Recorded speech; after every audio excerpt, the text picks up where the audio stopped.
eu demorei para aprender isso. Eu demorei para entender que era isso que era cobrado de mim.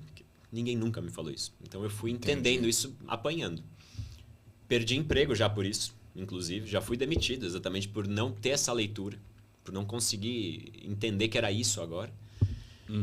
E eu sentei uma vez numa cadeira de C-Level, de diretor, executando. Um super executor, mas não era isso que era cobrado de mim.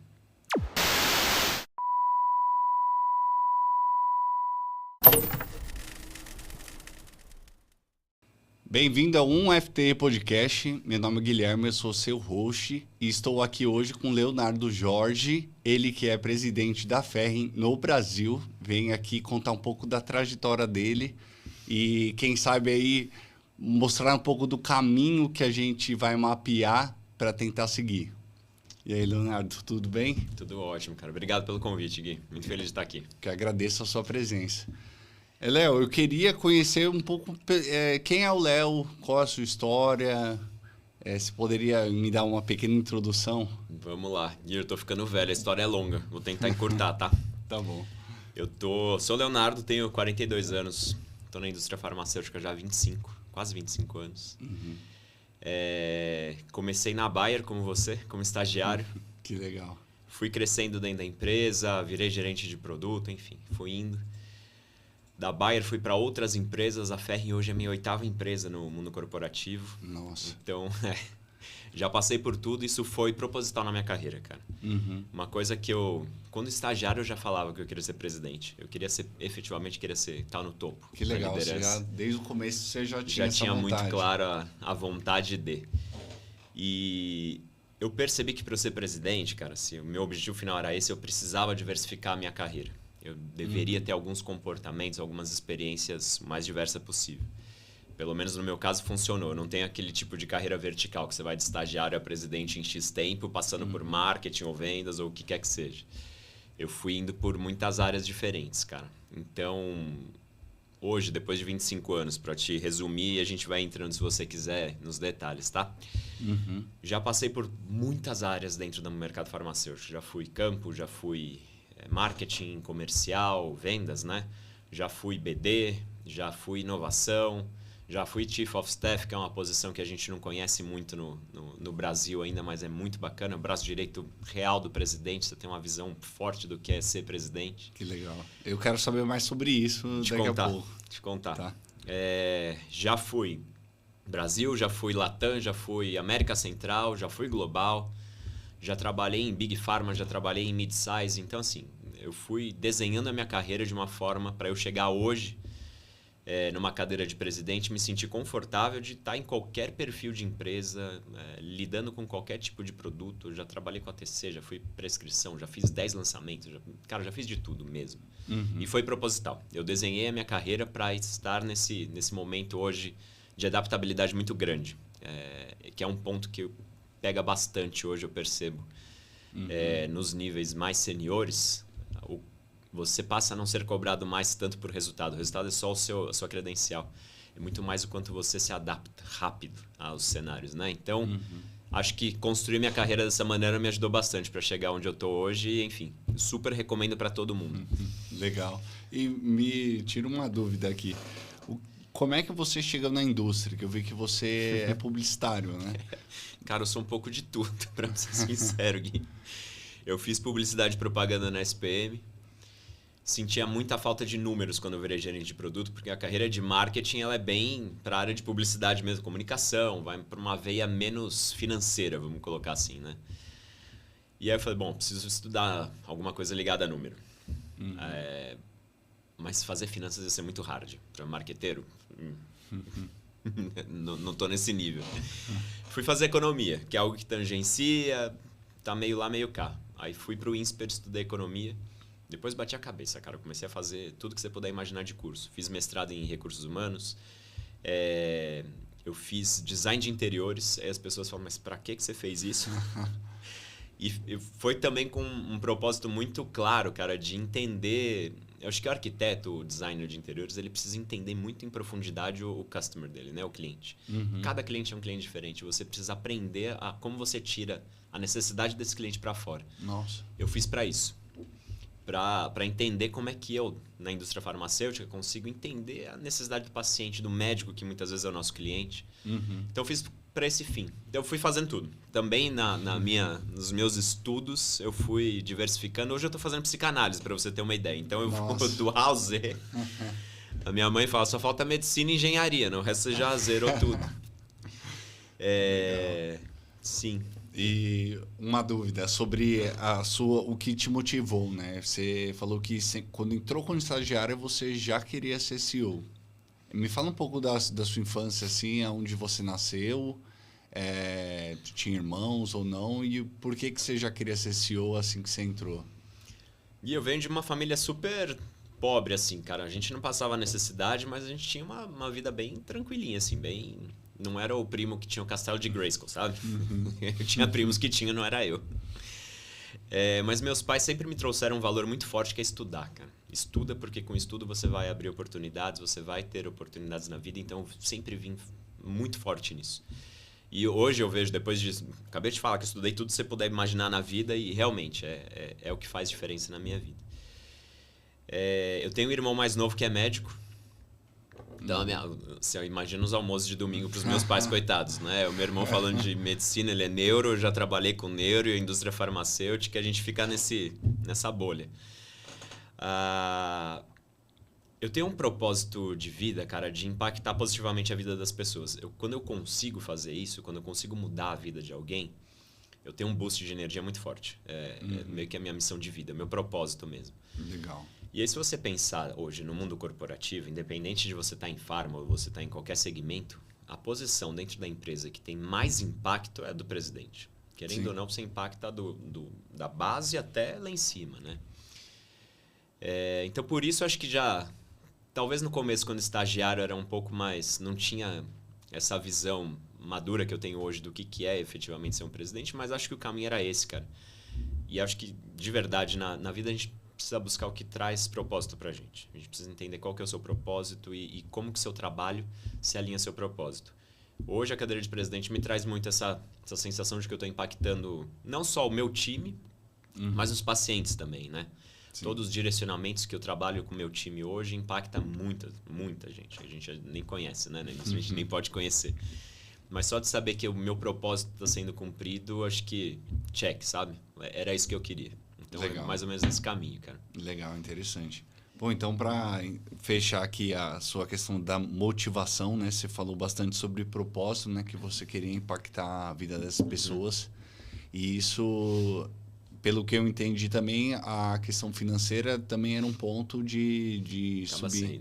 Acaba sendo, né? A gente passa uma vida... não alguma privação, então quando a gente está em outros níveis, a gente passa até a vida que a gente via pro amiguinho do lado, né? Sim, então, sim. Com certeza legal. Pesa. Sim, mas acho que depois, no final, né, a gente vê que o propósito, ele sempre prevalece, né? Fato. Sim, legal. Muito interessante. E assim, hoje, eu queria entender como é que é a sua rotina como presidente. Você chegou lá e o que exatamente você mais vê, como é que é o seu dia a dia, a sua rotina mesmo como presidente? É bem caótico. A agenda, assim, eu brinco com a minha assistente, eu não tenho controle. Ela tem controle da minha vida, eu não. Então, é muita coisa para resolver durante o dia. Mas é muito legal. Em geral, a minha rotina, eu chego no escritório 8h30, 9 horas. Eu sou bem old-fashioned, eu gosto de ir pro escritório. Eu acho que é fácil resolver com as pessoas ali, mais do que depender do Teams, do Slack, ou o que é que seja. Passo o dia resolvendo problema.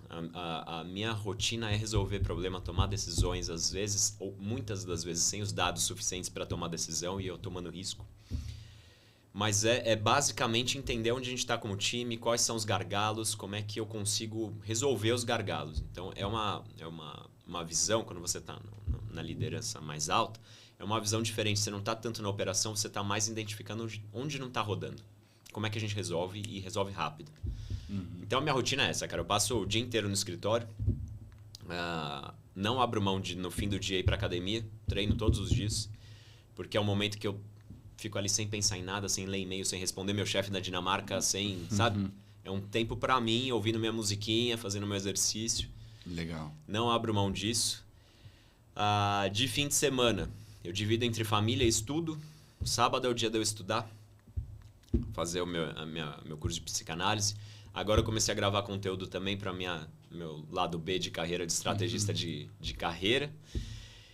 Então eu divido meu sábado nesses 2 temas e domingo é para a família. Meus pais moram em Jundiaí, com meu irmão também, eles moram no mesmo condomínio. Todo domingo eu tô lá com meu irmão, meus pais, meus sobrinhos.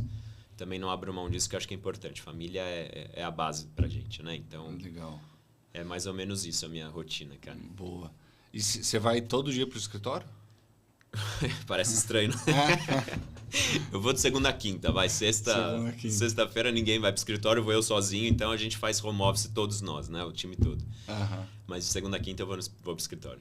Legal. E aí, bom, a gente ficou muito dividido, né? Quando começou a pandemia, a gente ficou 100% de home office, Sim. Depois acabou voltando e aí eu vi esse caminho, né? Que da defesa do home office para a defesa agora do presencial. E eu queria entender a sua visão assim. Você falou que é melhor, mas o que você acha no ponto de vista da cultura da empresa, a diferença de fazer home office e presencial? Cara, esse é um bom ponto, Gui. Eu discuto muito com os meus diretores o quanto a gente vai colocar uma escala ou não, quanto a gente vai fazer home office ou não. Eu acho que assim, não tem certo ou errado. O mundo que a gente viveu pré e pós-pandemia trouxe realidades muito diferentes pra gente. A pandemia deixou escancarado pra gente que dá pra trabalhar em casa, né? Porque era um tabu antes, né? Você fala, trabalhar em casa, você não vai trabalhar, você vai ficar de pijama o dia inteiro fazendo o que você quiser. E não é. A gente trabalha até mais em casa, né? Sim, sim. Eu acho que tem, pelo menos pra mim, cara, tem objetivos diferentes. Eu trabalho de casa quando eu preciso aprofundar muito uma coisa, quando eu preciso ter o meu tempo ali pra fazer um plano muito estratégico, algo que eu preciso gastar um tempo ali para ficar dedicado. Agora, o escritório para mim é bom porque eu resolvo tudo de uma forma muito ágil, cara. Então, como a minha rotina, o meu trabalho é tirar os gargalos, abrir as portas para o meu time rodar bem, hoje na função que eu tô, me complica um pouco se eu ficar em casa. Porque eu não consigo resolver as coisas rápido. Às vezes vou na sala de um, vou na mesa do outro, resolvo, decidimos, implementa.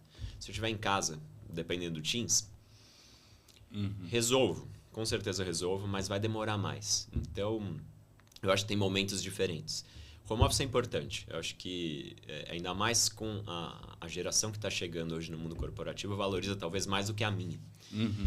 É uma ferramenta que a gente precisa ter. Eu acho que, respeitando os limites de todo mundo, e se você quer fazer home office, tem lá a escala que pode fazer. Quem não quer vai para o escritório, tem espaço para trabalhar para todo mundo e tá tudo certo. Legal. E, cara, eu tô achando tudo muito lindo, né? Essa rotina. Você tá achando? Mas eu quero saber sobre a questão da pressão, porque imagino que exista muita pressão, né? Muito. Sempre quando a gente fala de vendas, né? Dinheiro, e você é o responsável por tudo, eu quero saber como é essa pressão, como você maneja ela e quais são as suas dicas aí para manejar isso e tá tão feliz assim mesmo com pressão. A gente trabalha na indústria farmacêutica, né, Gui? A gente toma algumas coisinhas para aguentar a pressão, inclusive. Pressão sempre vai ter, cara. Conforme você vai subindo mais, a pressão vai aumentando e hoje, na cadeira de presidente, eu percebo até a minha autopressão é mais forte do que a pressão que eu sofro do meu reporte na Dinamarca. Existe pressão sim, a gente está no mundo corporativo, a gente está, querendo ou não, o fim da empresa é gerar lucro. É uma pressão muito forte e é uma pressão, no meu caso, é uma pressão que não entende tanto do lugar onde eu tô. O meu chefe direto fica na Dinamarca, ele é dinamarquês, entende muito pouco do mercado brasileiro. Ele quer ver no fim do dia o número. Se você vai entregar X, você está abaixo, o que está acontecendo, onde são os gargalos, como você vai resolver. De início não é uma pressão fácil de lidar. Porque você tá, como presidente, você está no meio de sanduíche. Você tem todo o time abaixo, que te pressiona também, obviamente, para ter muito direcionamento, para efetivamente tirar os gargalos da frente. Você tem a pressão de cima, né? Então, é uma cadeira que não é fácil. Eu acho que não é todo mundo que consegue suportar a pressão. É uma pressão muito diferente. Só sentando na cadeira você consegue entender, cara. E eu sempre ouvi isso e falar, não, óbvio que não. Pressão é pressão. Não, não é, cara. É muito diferente. Acho que um ponto muito importante de alta gestão é como você, não só como você administra a pressão você com você mesmo, mas o quanto você filtra para baixo. Porque se você recebe a pressão que vem de cima e vai vir muito forte, e simplesmente delega para todo mundo, você vai deixar a operação maluca. Você não pode fazer isso. Então hoje, sei lá, para chutar um número, do 100% de pressão que eu recebo, no máximo eu jogo para baixo uns 20% quando eu preciso. Entendi. Quando eu preciso puxar alguma coisa, quando eu preciso passar alguma mensagem. Mas muito eu seguro aqui em cima. Então, por isso eu não abro mão de família, por isso eu não abro mão de academia, porque são as minhas válvulas de escape. Até mesmo estudo. A psicanálise hoje está sendo uma válvula de escape enorme para mim. Legal. Porque é um momento que eu tô ali fora da bolha da pressão e eu consigo fazer outras coisas para desanuviar, para, enfim, esquecer. Né? Então, isso é importante. A gente não pode deixar... É inegociável você ter, dentro do que é prazeroso para você, as suas válvulas de escape. Você precisa ter, porque é muito forte. É forte, a pegada é forte. E a gente, falando agora sobre multinacionais, né? Sempre tem essa pressão que vem de fora. E muitas vezes a gente se depara ali, também trabalhando no marketing, né? Então a gente tem aquele negócio do, cara, esse budget é inalcançável, como é que deixaram passar esse valor? E muitas vezes, por outro lado, é o número que vocês prometeram, né? Então, assim, eu quero entender com você como é que você maneja esse conflito de interesses do pessoal de fora querendo colocar sempre mais e de dentro você vendo o quanto que é possível, o quanto dá para desafiar. Eu acho que isso é um assunto que deve ser delicado, né? Quando vai fechar o budget. Né? É engraçado, cara, porque nem sempre o número que vem lá de fora, ou a expectativa lá de fora, é tão grande quanto a gente, quando está mais em níveis mais baixos, espera. Ou a gente acha que é. Para te trazer o caso hoje da Ferrin, o meu chefe não tem um número. Ele não chega para mim e fala, vende X milhões. É um exercício muito... Até esse ano foi um exercício muito bottom-up. Eu já vou te falar como é que vai ser daqui para frente. Foi um exercício muito bottom-up. Então, eu sempre tive muita oportunidade de trazer as premissas, trazer os assumptions, falar, o tamanho do mercado é esse, a concorrência está assim, o meu share hoje é esse, e de uma forma racional, eu consegui influenciar para chegar onde eu acho que é o real. Acho que o presidente ele tem um papel muito forte e conforme você vai subindo, você vai aumentando. Não só entregar o resultado, mas você passa a ter um papel de influência muito grande. Então, antes de eu defender o número com o meu chefe, eu já mapeei quem é que influencia ele, quais são as pessoas que podem me ajudar a chegar no meu objetivo, e eu já vendi esse número para as outras pessoas. Eu não vou para a reunião e apresento para todo mundo pela primeira vez, porque se eu fizer isso, eu vou levar chumbo grosso. Então, eu trabalho prévio, até antes da reunião do budget, eu faço um trabalho prévio muito forte, de influência positiva, não é aquela influência ruim que a gente às vezes pensa de a politicagem, não é nada disso, porque isso não funciona, na minha opinião, tá, cara? É de influenciar mesmo, explicar as premissas para quem vai estar na sala, para as pessoas entenderem, para eu buscar aliados, para aqueles que eu sei que são contra, ou tem algum ponto que eu sei que vai pegar lá, ou tem alguma agenda diferente, como é que eu neutralizo essas pessoas? Então tem todo um trabalho prévio do budget que um bom presidente tem que fazer. O que a Ferrin está fazendo esse ano? Eu acho um exercício muito interessante. Pela primeira vez, o budget não vai ser bottom-up, vai ser top-down. Budget, OPEX, tudo, absolutamente tudo. Eles vão me dar um target e aí eu vou acomodar nas marcas, ou os investimentos, tudo. É a primeira vez que eu vou fazer isso na vida. Eu sempre fiz um processo bottom-up. Vamos ver como vem. Obviamente o meu chefe nunca vai colocar um número que ele também não vai alcançar, porque o meu número, e mais dos 9 presidentes que estão na vice-presidência deles, é o número dele no fim do dia, né? Sim, ele não vai colocar a corda no pescoço também dele, né? Então, o que eu espero, e aí é expectativa, vamos ver a realidade como é, que seja um número razoável dentro do que a gente vem crescendo, dentro do que a gente entende de crescimento de mercado, enfim, e o potencial, né?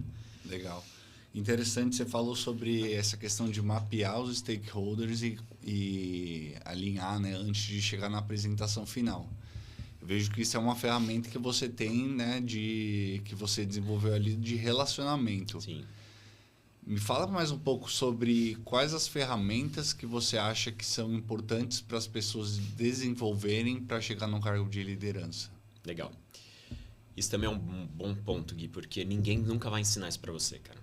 E eu aprendi na porrada, aprendi na tentativa e erro. Errei muito, eu falei, aqui eu errei, entendi, vamos tentar um outro caminho, errava de novo e assim ainda. Hoje, um dos trabalhos muito fortes que eu faço como estrategista de carreira, fora da minha atividade como presidente, é exatamente ensinar para as pessoas.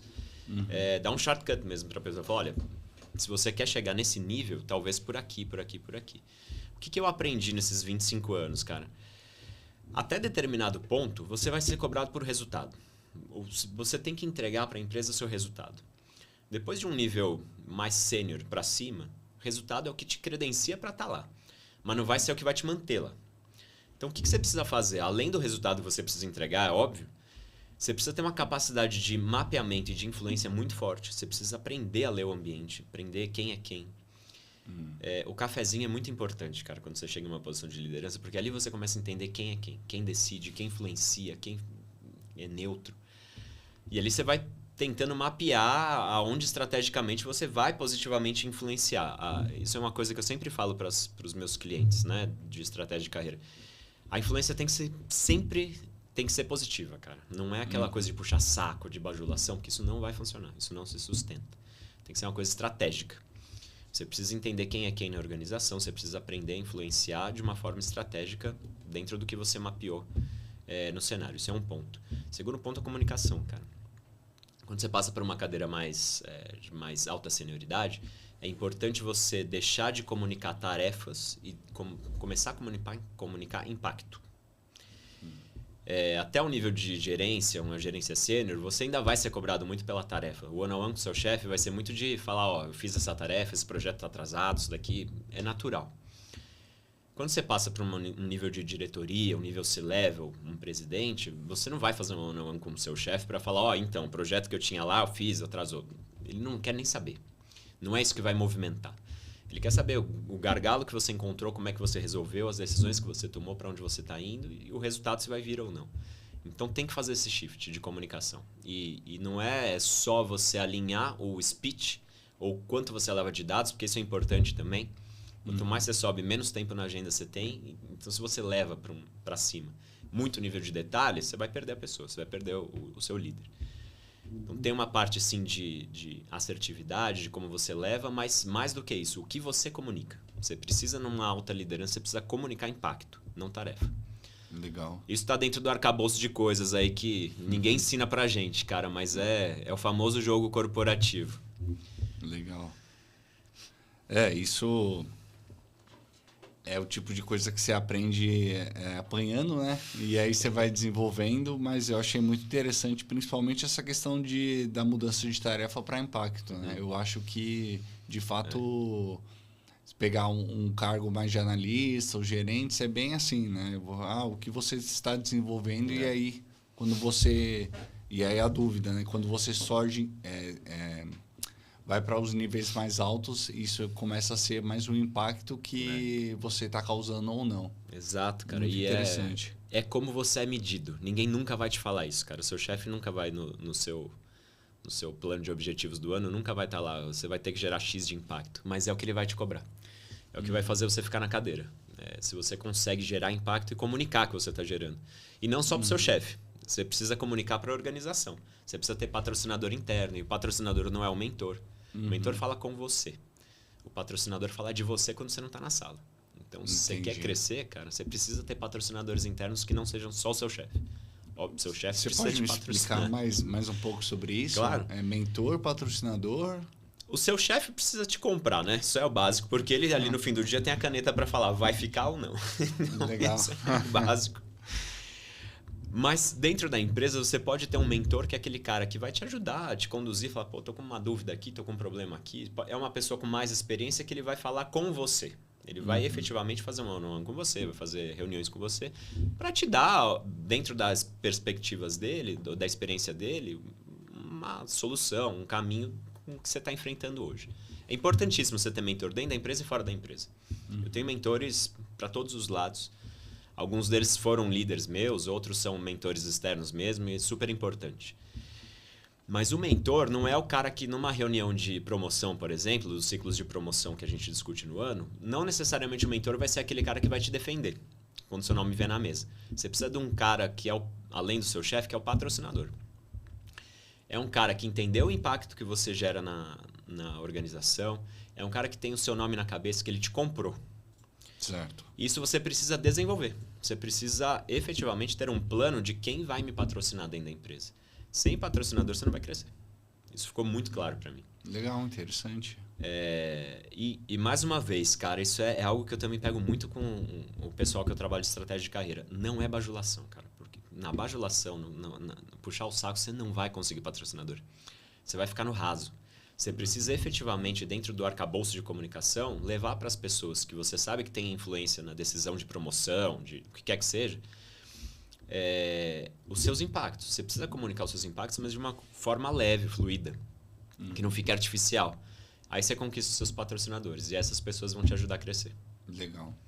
E uma dúvida sobre o mentor, a gente sempre fala muito, né? Você tem que ter um mentor, mas explica para quem não tem mentor, como é que é exatamente? Você chega pro cara e fala, oi, você quer ser meu mentor? Como é que isso funciona na prática, assim, do dia a dia? Acho que tem duas categorias de mentor, vamos colocar assim. A gente tem mentor dentro da empresa que efetivamente é isso. Você bate na porta e fala, ó, eu acho que você é um cara que me inspira muito, eu gosto muito da forma como você construiu a carreira, enfim. Você precisa entender qual que é a sua conexão com a pessoa. Você não quer ser meu mentor? Você não quer me ajudar a entender como é que eu cresço, como é que eu resolvo os meus problemas, como é que eu leio as coisas? Esse é um tipo de mentoria que funciona bastante. As pessoas às vezes usam essa mentoria para querer se promover e aí o tiro sai pela culatra. Não é para isso, cara. A mentoria não é para isso. A mentoria efetivamente é para te ajudar onde você tem blind spots, onde você tem um problema que às vezes você não pode dividir com o seu coleguinha do lado. Porque ele talvez tenha o mesmo nível de experiência que você, ou você não quer levar para o seu chefe, o que quer que seja. É importante ter esse mentor dentro da empresa. Mas existe um outro tipo, uma outra categoria de mentor, que é o mentor profissional. É um cara experiente de mercado que vai te dar os caminhos das pedras, vai trabalhar com você muito próximo, você vai falar de carreira, você vai falar dos problemas, você vai falar do que você quiser, suas dúvidas, mas você vai pagar para ele. Então, é um serviço contratado. Eu tenho as duas modalidades, cara. Agora que eu sentei na cadeira de presidente, não foi a minha primeira, eu tive uma experiência antes, mas eu tenho uma pessoa que me mentora, que foi presidente de grandes empresas por muito tempo. Ele fala, pô, aqui o caminho talvez não seja muito bacana. Pela minha experiência aqui funcionou melhor, enfim. É um cara externo que tem uma visão neutra. Ele não conhece ninguém dentro da minha empresa, então ele não vai pender para um lado ou para o outro. Mas que vai me trazer a perspectiva dele de como ele resolveu os problemas que eu estou enfrentando e funcionou. Legal. Então é mais ou menos isso o mentor. Legal, interessante. E tem um assunto que eu quero aproveitar aqui a sua experiência em várias empresas, que eu acho que é crucial e eu senti muito depois que eu saí da Bayer, que é a questão da cultura. O que eu percebi, a minha percepção, tá? Muitas vezes você quer crescer numa empresa e você quer alcançar cargos maiores, só que a cultura da empresa ela não está muito alinhada com a sua cultura, elas não dão muito certo, e só que você sabe que aquela empresa é muito boa, e você acaba batendo a cabeça ali e acaba não dando certo. Porém, já existem outras empresas que você vai muito fluido. Eu queria que você falasse um pouco sobre as culturas que você passou e como que isso pode ajudar ou atrapalhar na evolução da carreira. Esse é um bom ponto, Gui. Eu acho assim, primeiro de tudo você precisa se autoconhecer. Onde você funciona bem, onde você funciona mal. O que te motiva, o que te desmotiva. E aí, eu não sei se só cultura, mas momentos de empresa, você precisa ter muito claro qual que é o momento da empresa e como isso se conecta com você, para tentar tangibilizar, cara. Eu acho que tem perfil de pessoas dos mais variados possíveis e todas elas funcionam em algum lugar. Você só precisa ter esse match de momento da empresa, cultura e o que te motiva. Então, tem as pessoas que gostam de liderar, tem as pessoas que gostam de resolver, tem as pessoas que gostam de implementar e não querem pensar na estratégia. Então, às vezes você está numa empresa que está num momento de transformação radical. Vai ser um caos. Toda transformação, efetivamente, é um caos, não tem como. Se você é uma pessoa extremamente conservadora que não lida bem com mudança muito rápida, a decisão está todo mundo indo para cá e amanhã está para cá, e se você não se adapta a esse ambiente, não vai ser bom para você. Você vai adoecer num ambiente desse. Mas você precisa conhecer quais são as coisas que te motivam, que te desmotivam. Se esse é um ambiente que te motiva, puta, cara, fica aqui porque naturalmente você vai crescer. Você vai se motivar, vai ser legal para você estar lá. Não vai ser um peso, não vai ser tô nessa empresa porque ela é grande, ela tem um nome, ela me dá um sobrenome forte, que às vezes é importante. Mas, cara, busca o que te faz feliz. No fim do dia, acho que pra mim funciona muito isso. Busca o que fala a sua história, o que fala a sua língua. Legal. Esteja numa empresa que tem um clima bacana, que você goste, que se adapte às suas características. E se não se adaptar, não fica perdendo tempo. Por mais grande que seja, por mais nome que tenha, o cargo, o nome é passageiro. Não é você, cara. Não é a sua pessoa. Legal. Hoje eu estou presidente, amanhã meu chefe vira para mim e fala, não quero mais, e eu deixo de ser presidente, eu continuo sendo Leonardo. Então, é um pouco disso, cara. Legal. E para se conhecer, assim, qual você acha que é o caminho que você seguiu ou que você sugere para a pessoa se entender melhor, assim? Cara, eu sempre, desde criança, eu sou muito curioso. Eu sempre pergunto muito as coisas. Eu sempre busco, a gente chama de feedback, mas eu vou além do feedback. Eu sempre pergunto o que você acha que eu estou fazendo muito bem, o que você acha que eu estou fazendo muito mal. E você precisa ter humildade para reconhecer o que você não entrega, o que você precisa desenvolver, o que não está rodando. É assim que você se conhece, cara, porque é muito fácil você ver o que tá bom, né? Fala, nossa, eu sou super bom em estratégia, cara, mas como é que você desenha estratégia? Às vezes você é ruim. Não sei, tô chutando aqui, né? Mas eu sempre peço muita ajuda. Não necessariamente só do meu líder direto, porque, óbvio, uma das funções do líder é te dar feedback, te desenvolver, ou te abrir caminho para você se desenvolver. Mas pergunto para pares, pergunto para liderados, pergunto para pessoas de outros times, Cara, eu pergunto muito para todo mundo. Como é que você está vendo? Como é que você acha? Você viu minha ideia? O que você achou? Depois de uma reunião, ligo hoje, até na minha cadeira de presidente, reunião que eu tenho um time global, ligo depois para as pessoas e falo, e aí, cara, o que você está vendo de blind spot aqui do meu lado? O que você acha que eu posso me desenvolver? E vem muita coisa, cara. Vem muito lixo. Vem muita coisa que você tem que ouvir para um lado e sair pelo outro, não tem problema. Mas vem muita coisa bacana. Então, se você tem humildade de entender onde estão os seus blind spots, onde você precisa melhorar, e você efetivamente pergunta, no fim do dia você começa a ter pistas de onde você está. Terapia também é uma ferramenta incrível, que eu fiz muito tempo, de autoconhecimento e funcionou. Mas eu acho que perguntar e ter a humildade de saber onde você precisa melhorar ajuda bastante, cara. Muito. Legal. E quanto mais você sobe, mais ainda. Tem que sempre perguntar. Legal, ótimo. Agora eu vou mudar um pouco de assunto. Eu queria entender como você usa a IA hoje em dia, e no trabalho e na vida pessoal também. Isso é bem legal, cara, porque a IA... Hoje eu não vivo sem IA, para ser super sincero. Talvez menos no trabalho, porque como a Ferrin, no caso da Ferrin, acho que das multinacionais é assim, a gente tá ainda um pouquinho engessado, tá tentando entender onde a IA se encaixa, né? Até onde eu posso ir, ainda tem muito receio de como os dados da empresa vão ser usados e tudo mais. Então, a gente tem uma ferramenta de IA hoje na Ferrin, ela é bastante limitada, mas a gente usa para algumas coisas, para tomar notas de reunião, às vezes... Tem uma galerinha lá do meu time que está fazendo coisas incríveis com IA dentro das ferramentas que a gente pode, obviamente. Então, eles criaram um perfil que eu vou fazer uma apresentação para um líder que é extremamente analítico, detalhista e gosta das coisas certas, no caso eu. Quando eles vão apresentar para mim, eles botam a apresentação lá e falam para a IA, vocês acham que o Léo vai gostar ou não? Aonde vão ser as perguntas? E aí um deles me mostrou.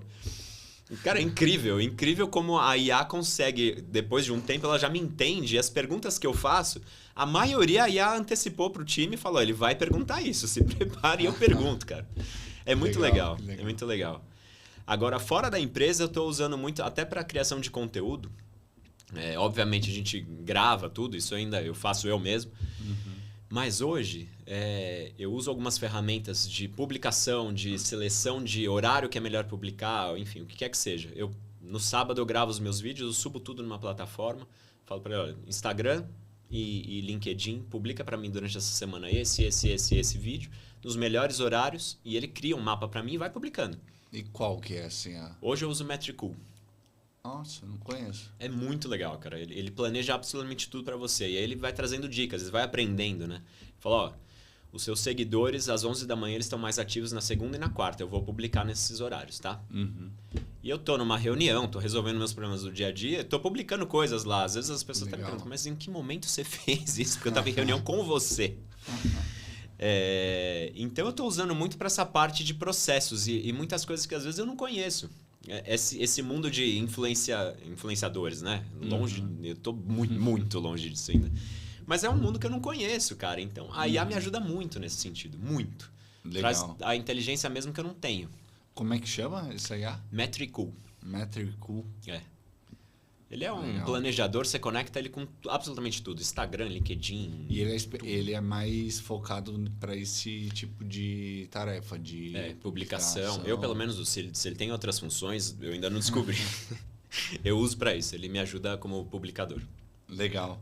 E você é aquele tipo de pessoa que discute com a IA, coloca os seus problemas lá para debater com ela? Você também faz esse uso com a IA? Ou... Às vezes, né? Eu não sou o que joga tarô na IA.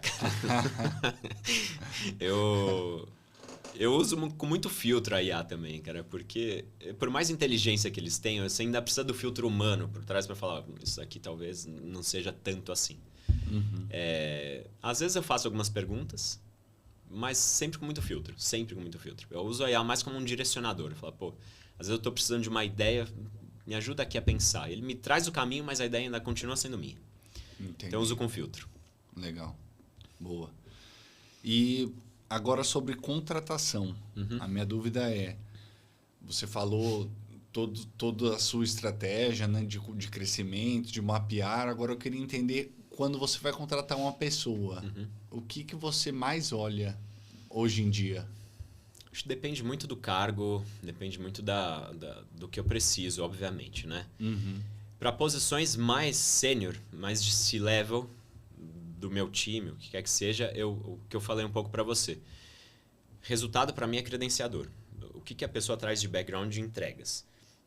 Isso é o mínimo, mas isso já é commodity. Todo mundo minimamente tem que ter uma boa entrega.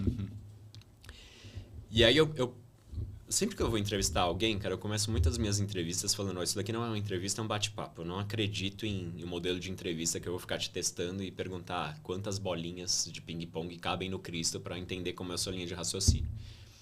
Ótimo quem faz isso, eu não acredito nesse modelo. É muito mais um bate-papo como a gente está fazendo aqui agora. É muito para eu conhecer o candidato e para o candidato conhecer também a empresa, porque ele precisa entender se esse lugar que ele está pleiteando isso faz sentido para ele, né? Então, eu sempre faço uma conversa muito aberta, cara. Nessa conversa eu procuro buscar comportamento. Então, me traz exemplos de como você mapeia o ambiente que você está hoje. Me traz exemplos de como você influencia positivamente o time. Porque eu preciso medir se essa pessoa vai influenciar a minha galerinha bem ou mal. Se é uma pessoa maçãzinha podre que vai chegar lá e vai acabar com o clima, putz, numa posição de C-level isso é catastrófico, né? O poder é grande na empresa. Eu percebo muito como ela se comunica comigo. Aquilo que a gente falou, se ela está trazendo mais tarefas, se ela está trazendo mais exemplo de projetos táticos, ou se ela está trazendo mais coisas que ela decidiu, problemas que ela enfrentou e como ela resolveu. Mais para o C-level eu espero mais gargalos e resolução do que tática. Então é mais ou menos nesse sentido, cara. É aquilo que, mais uma vez, ninguém nunca vai te ensinar. Ninguém nunca vai falar que é isso ou algumas dessas coisas que se cobram numa cadeira mais sênior é isso. E nem numa entrevista. Não é isso que... Às vezes não é isso que te falam, que te perguntam, inclusive. Eles te levam a levar a tática, a falar da tática. Mas não vai ser isso que vai ser cobrar de você, cara. Então, Entendi. eu vou mais ou menos por esse caminho. Mas mais pelo lado comportamental, cara. Não tanto do hard. Certo. Então, para fechar essa dica, principalmente de uma entrevista, se eu entendi bem, a gente tem que trazer mais exemplos de impacto que causou do que problemas que resolveu? Eu acho que um pouco dos dois. Impacto, com certeza absoluta. Certo. Problemas que você identificou como você resolveu, também, mas menos tarefa. Uhum. Tipo, eu fiz um Menos projeto, tarefa. que eu fiz um VA. Talvez isso para um nível de analista, um nível de entrada de gerência, super funciona porque é isso que a empresa vai esperar de você. Mas mais para cima, se você for muito no detalhe e esqueceu do como, pode ser que alguém que tem mais essa visão do que você passe na sua frente numa entrevista, cara. Então, em posições de C-level, diretor para cima, um gerente super sênior, eu levo mais impacto, eu espero mais impacto do que tarefa. Mais decisão, mais como eu resolvi problema do que o como eu implementei. Menos execução e mais resolução. Legal, legal, interessante. E agora vamos para um conselho. Se você pudesse voltar atrás agora no tempo e falar com você lá no começo, quando você era estagiário, qual conselho você daria para você nesse momento se você faria algo diferente do que você fez? Cara, o principal conselho que eu daria para mim, e eu dou para as pessoas hoje, para todo mundo, principalmente a minha galerinha de estágio que está dando um banho, tem uma característica que eu acho que é minha e que eu percebo que me ajudou muito, que é o inconformismo, cara. Então, o conselho que eu dou, seja inconformado. Mas não aquele inconformado baderneiro. Não aquele cara que vai ficar batendo panela e reclamando de tudo. Não é isso. É aquele inconformado de sempre se perguntar, tá, mas existe uma forma diferente de eu fazer isso? Como é que eu desafio o status quo? Porque isso vai fazer você ter experiências diferentes, vai fazer você ter visões diferentes, vai fazer você ampliar o seu repertório.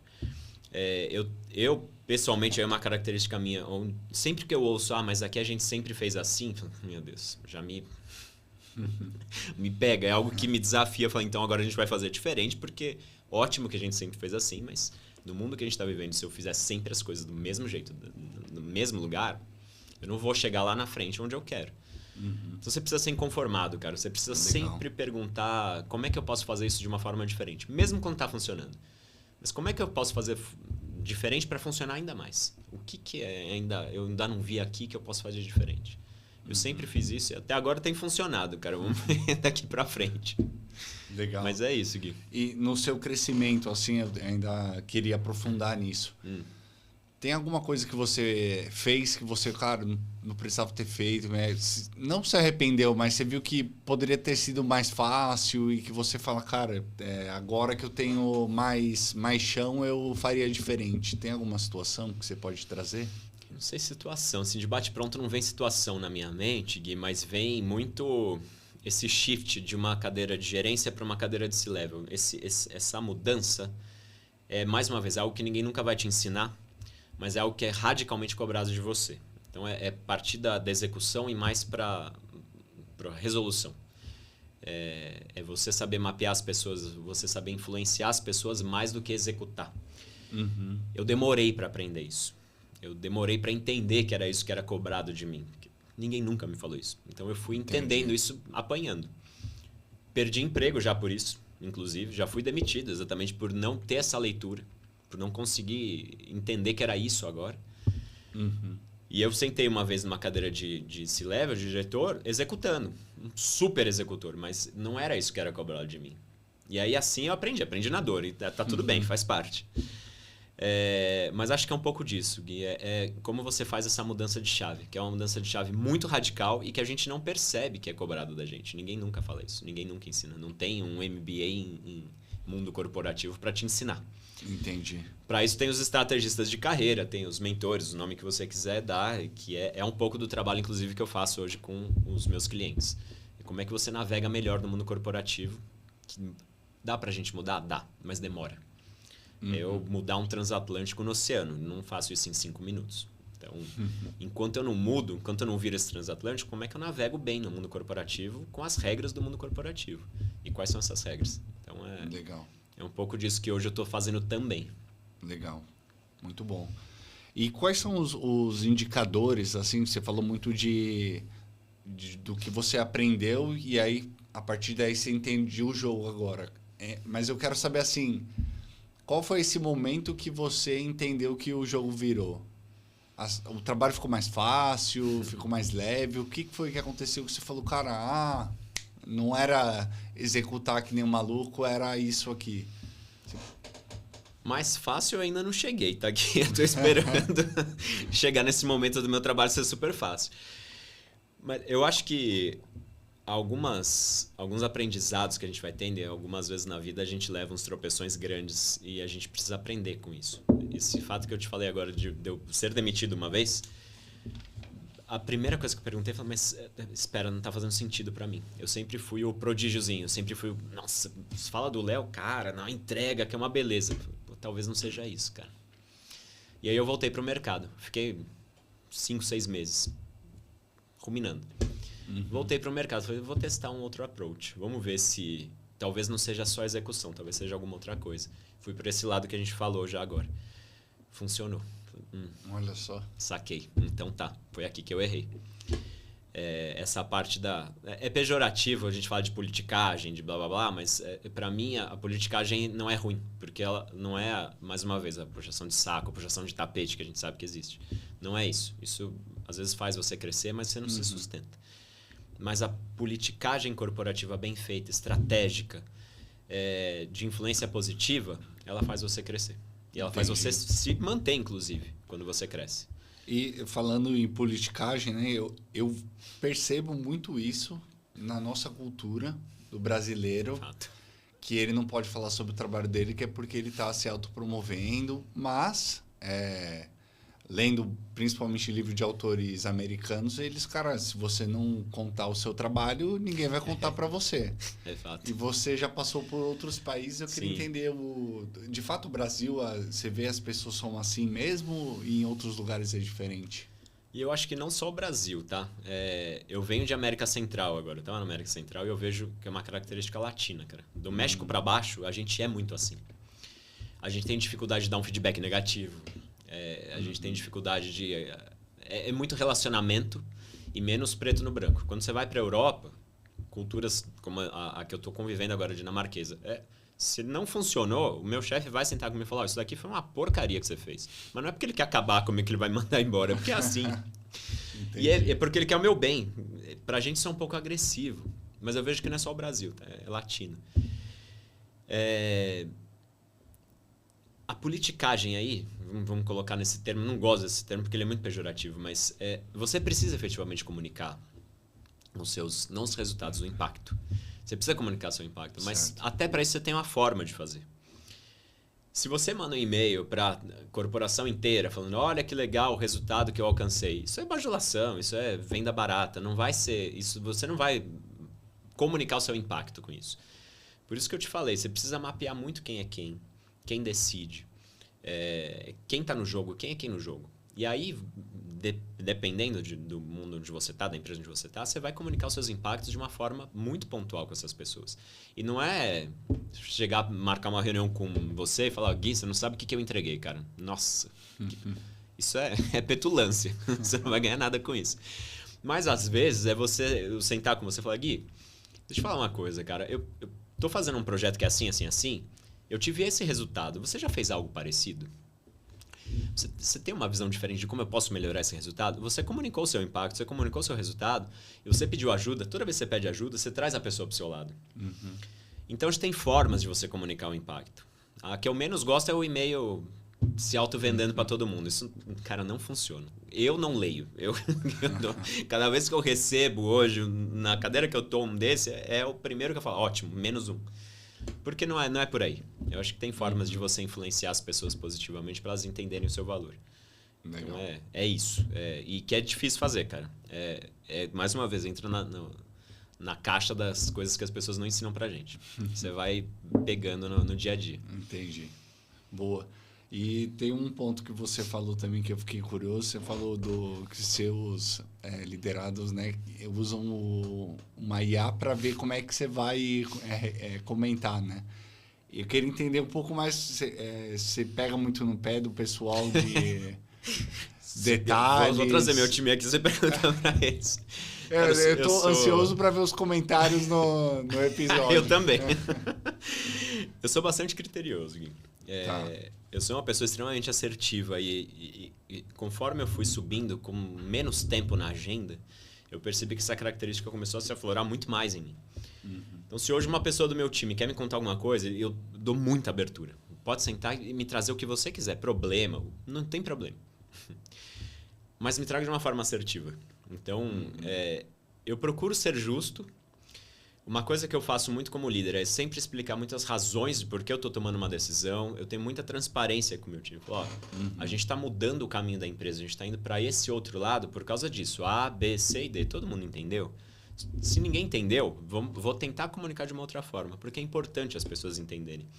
Quando você entende o contexto, quando você entende os porquês, quando não é só aquela coisa top-down, você compra para você. Você vai se conectar de alguma forma com a razão, com o problema. Aí você consegue liderar, você consegue levar por esse lado. Então, eu como líder, eu acho que eu cobro bastante. Não deve ser fácil trabalhar comigo. Mas, ao mesmo tempo, eu tento ser justo. Quando eu vejo entregas, quando eu vejo impactos positivos, eu tento reconhecer na mesma medida que eu cobro. E mais uma vez, estilo de liderança eu só aprendi também, cara. Quanto mais flexível, melhor. Tem momentos que eu preciso pegar mais. Tem momentos que eu posso dar um pouco mais de autonomia. Tem momentos que eu trago as pessoas para decidirem comigo. Tem momentos que eu sou mais top-down. Então depende do que eu preciso, qual é o momento da empresa. O que a gente está vivendo? Se a gente está vivendo uma empresa em transformação, eu não posso simplesmente chegar com o meu time de diretores e falar: e aí, gente, vamos decidir comigo? Senão eu não vou sair do lugar. Muitas das decisões têm que ser: olha, o cenário é esse, o contexto é esse, decidi dessa maneira, eu preciso da ajuda de vocês para implementar. O cenário de caos, você precisa tirar o time do caos. Agora, quando você está no 12x8, todo mundo tranquilo, cara, o maior prazer de trazer meu time para decidir comigo, porque eu tenho espaço, eu tenho tempo para isso. Então, até isso eu aprendi nesses 25 anos, que o meu modelo de liderança ele é muito adaptativo. É muito de acordo com o nível do time que eu tenho, da situação que eu estou tendo, o meu mandato na empresa, a situação, o momento que a gente está vivendo. Legal. Então, eu vou me adaptando bastante, cara. Boa. Mas sou criterioso, sim. Bom saber. E falando sobre critério, né, para a escolha da sua equipe, eu queria entender a questão da diversidade. Se você acha que isso é importante, a gente, claro, vai concordar que mas se você puder trazer exemplos de que a diversidade ajudou você na sua carreira. Sempre. Mas é o que eu falo para os meus times, não só para o meu time hoje. Diversidade, cultura não é um negócio que tem que ser escrito na parede, a gente vira as costas, cada um faz o que quer. Tem que ser prático, tem que existir. E aí eu tô falando de ter mulheres e homens, eu tô falando de ter os mais diferentes perfis, cara. Todas as vezes na minha carreira que eu tive um grupo bem heterogêneo, com experiências diversas, com visões diferentes, onde a gente tinha espaço para discutir de uma maneira respeitosa, os projetos deram certo, as coisas evoluíram, eu consegui trazer mudança, eu consegui trazer impacto. Quando a gente tem pessoas com o mesmo perfil que eu no meu time, se eu tenho 9 diretores hoje, se os 9 tiverem a mesma característica que eu, não vai funcionar, cara. Definitivamente não vai. E eu já tive times assim. Não funciona. A gente não sai do lugar. A gente precisa se desafiar um ao outro. A gente precisa, óbvio, às vezes um tá no mais alto, um tá no mais baixo, eu preciso ter esse equilíbrio para um ajudar o outro. Eu só consigo com diversidade, cara. Diferença de pensamentos, diferença de crenças. Cada um é cada um e isso é muito importante. A gente não pode anular isso. Eu preciso ter times diversos. Quanto mais diverso, melhor, cara. E é algo que eu puxo muito, eu pego muito. Você sabe que uma vez, eu vou para os extremos, né? Também é 880. Numa empresa, eu já era diretor e a gente começou a discutir sobre diversidade. Com toda a empresa. E aí abriu uma posição de assistente no meu time, assistente executivo. E aí eu cheguei pro board de diretores e falei, eu quero fazer uma contratação diferente. Eu quero dar a chance, dar a oportunidade de uma ONG específica que trabalha com pessoas trans. Que ela capacita essas pessoas. Eu quero dar uma oportunidade de trazer uma pessoa dessa ONG como assistente executiva aqui. A gente passou por, sei lá, uns 3 minutos de silêncio e ficou todo mundo assim. Mas você tem certeza? mais. Mas vamos lá. A gente está falando de diversidade. Nós somos o time de liderança. Se eu, como líder, não trouxer um exemplo para o time, como é que eu vou cobrar diversidade lá de baixo? Tentei. Era uma empresa extremamente conservadora. Consegui. Fiz um processo de seleção muito bacana. Eu consegui candidatos incríveis. Eu fiquei na dúvida de quem eu ia trazer. Legal. Trouxe uma mulher trans para o meu time. Obviamente, teve um trabalho todo de como as pessoas acolherem, como as pessoas lidarem. Eu tive que educar as pessoas, porque é algo muito novo. Que legal. Cara, em 6 meses tinham diretores se batendo porque queriam ele no time. Eu quero ela para mim. Cara, olha que loucura. Que demais. Mas é isso, é tirar da parede e trazer para a prática, cara. Muitas vezes é difícil, a gente fala, putz, mas eu vou me queimar. Não vai. Desafia. É o que eu te falo do inconformismo. Desafia, cara. A gente só consegue mudar se a gente desafiar. E funciona. É bem legal. Interessante. Eu quase esqueci do cargo que você passou, que é o Chief of Staff. Chief of Staff. E aí eu queria que você me falasse um pouco sobre ele, o que você fez lá, o que você aprende. Cara, é muito bacana. Acho que é uma cadeira muito nova no Brasil. Quando você vai para fora, já é uma cadeira mais consolidada, já é algo um pouco mais normal. Aqui, eu fui Chief of Staff na Shire do Ricardo Ogawa. Foi a minha experiência. E foi muito engraçado, porque quando ele me colocou nessa posição, às vezes eu falava para as pessoas perguntam, o que você faz, né? Eu sou Chief of Staff. Mas o que exatamente? Você é tipo um zelador? Você é um... eu escutei muito isso. E realmente, no Brasil é muito novo, mas, cara, é uma posição muito bacana. É uma posição bastante flexível. O que eu percebi com o Ogawa, a gente construiu a posição junto. A gente partiu de um X, que é ser o braço direito do presidente, ajudar os projetos transversais da corporação, os mais estratégicos, saírem do papel e acontecerem. Então, você faz a execução, você segue a execução, você faz follow-up, você é um facilitador. Mas eu percebi que a cadeira foi amadurecendo conforme... Eu fiquei 2 anos e pouco como Chief of Staff dele e a gente foi desenhando junto, com o passar do tempo, essa cadeira. Hoje, o que eu vejo? Primeiro, um bom Chief of Staff é o braço direito do presidente. É a voz e a cabeça do presidente quando ele não está na sala. Então, o presidente seta o direcionamento da empresa, onde ele quer chegar com a empresa. O Chief of Staff defende esse direcionamento, principalmente com o time de liderança, quando ele não está. Então, você tem que garantir que todo mundo entendeu a visão, aonde a gente quer chegar. Uma coisa que o Chief of Staff tem que fazer é... Você está numa reunião, você está vendo que tem uma diretoria que está escapando da visão, fala, muito legal o que você está fazendo, cara, mas... Vamos tentar trazer para a visão. Como é que isso vai ajudar a visão? Como é que isso vai ajudar a empresa a chegar onde o presidente quer? Essa é uma tarefa do Chief of Staff. Outra, orquestrar os diferentes times, os diferentes interesses, as diferentes necessidades que tem dentro da empresa. Cada área tem a sua realidade. O Chief of Staff é o cara que traz isso para uma homogeneidade maior. Então, legal, marketing tem isso, vendas tem isso. Como é que a gente, se tem um conflito...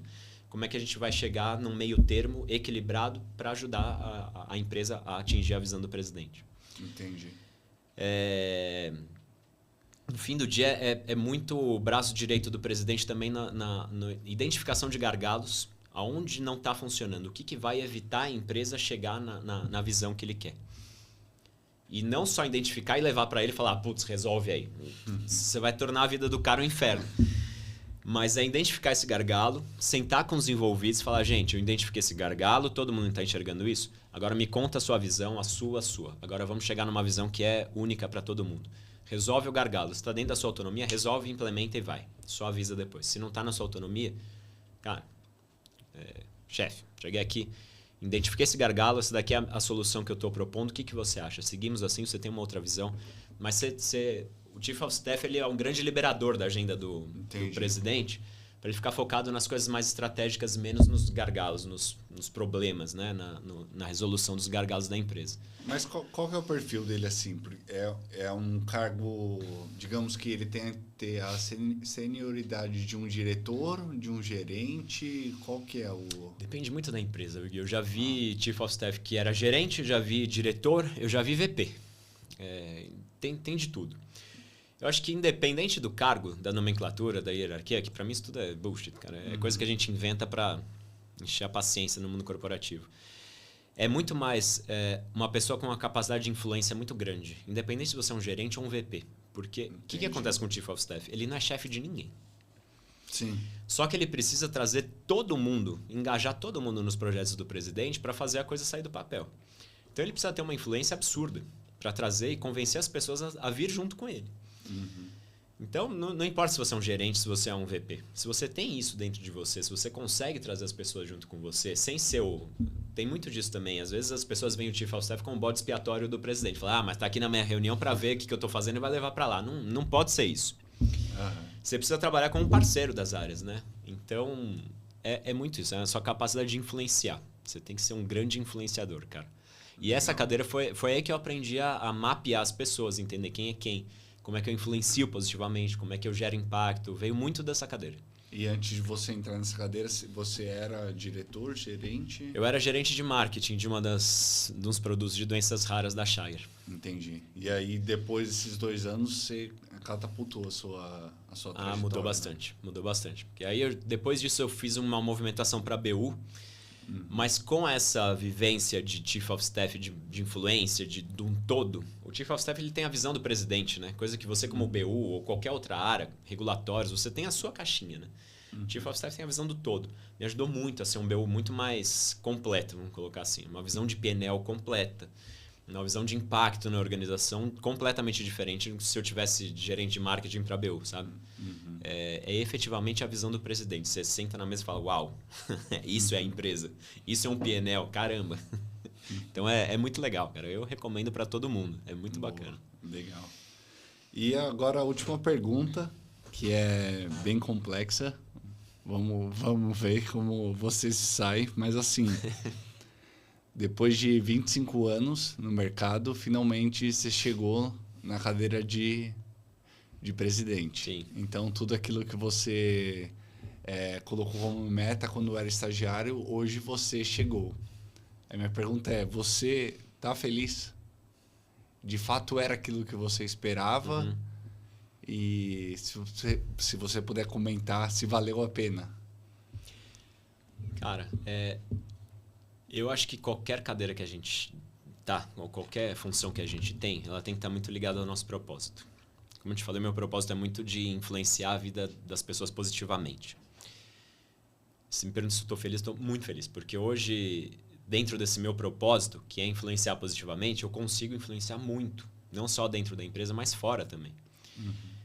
Eu estou na indústria farmacêutica exatamente para trazer um impacto de trabalho que é qualidade de vida para a pessoa. Né? Isso, cara, não tem preço. Tem momentos na indústria que você tem mais ou menos, né? Quando você está em doenças raras, você tem 200 pacientes, você vê o seu trabalho ali, salvando a vida de uma pessoa. Quando você está em Strepsils, uma pastilha para dor de garganta que eu lancei, você não vê isso porque tem milhões de pessoas, mas você sabe que o seu trabalho está ali, né? Então, pensando em propósito, a cadeira que eu estou hoje, cara, ela me entrega muito meu propósito. É muito bacana. Não é fácil. A chegada não é fácil. Quanto mais você vai estreitando a pirâmide, menos presidentes você tem. Você não tem 60 presidentes dentro da empresa, você tem um. Né? Então você precisa aprender a jogar um jogo que não é natural, não é algo que te ensinam, não é algo que você, com feeling, vai. Né? Você vai tomando cacetada e vai aprendendo. Mas é muito bacana. Para todo mundo que tem esse propósito de querer impactar, de ver uma decisão me impactando meu time, impactando o paciente, impactando meu cliente final, eu super recomendo. Super recomendo. É muito legal, cara. Tá sendo bem bacana para mim. Que bom. Bom, então quero agradecer a sua presença mais uma vez. Eu que agradeço, Gui. Obrigado prazer, por toda cara. a informação aí que você passou pra gente. Legal. Espero que tenha ajudado. Com certeza. Com certeza. Muito obrigado. Prazerzão. Obrigado, cara. Valeu.